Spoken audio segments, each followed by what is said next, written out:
कई माह की सर्द जंग के बाद चीफ मिनिस्टर तेलंगाना के चंद्रशेखर राव ने मंगल को राजभवन का दौरा किया और वो गवर्नर तमिलिसाई सौंदरराजन के साथ एक ही शयनशीन पर दिखाई दिए। ये मौका जस्टिस उज्जल भुयान के बहैसियत चीफ जस्टिस तेलंगाना हाईकोर्ट हलफ बर्दारी का था। गवर्नर के साथ इख्तलाफात को बाला ताक रखते हुए चीफ मिनिस्टर ने चीफ जस्टिस की हलफबर्दारी तकरीब में शिरकत की रिवायत को बरकरार रखा। चीफ मिनिस्टर ने इस मौके पर गवर्नर को एक गुलदस्ता भी पेश किया और उन्होंने जस्टिस भुयान को भी मुबारकबाद दी।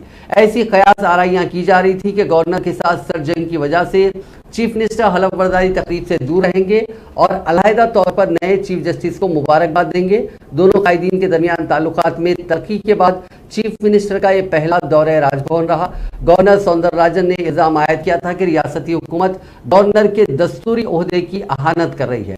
दूसरी जानिब मुख्तलिफ रियासती वुज़रा ने तनकीद करते हुए कहा था कि वो बीजेपी की तर्जुमान के तौर पर काम कर रही है। गवर्नर और चीफ मिनिस्टर के दरमियान इख्तलाफात में शिद्दत मार्च में उस वक्त पैदा हो गई जब रियासती हुकूमत ने रियासती मुकन्नना के बजट सेशन से गवर्नर के रस्मी खुतबे की रिवायत को खत्म कर दिया।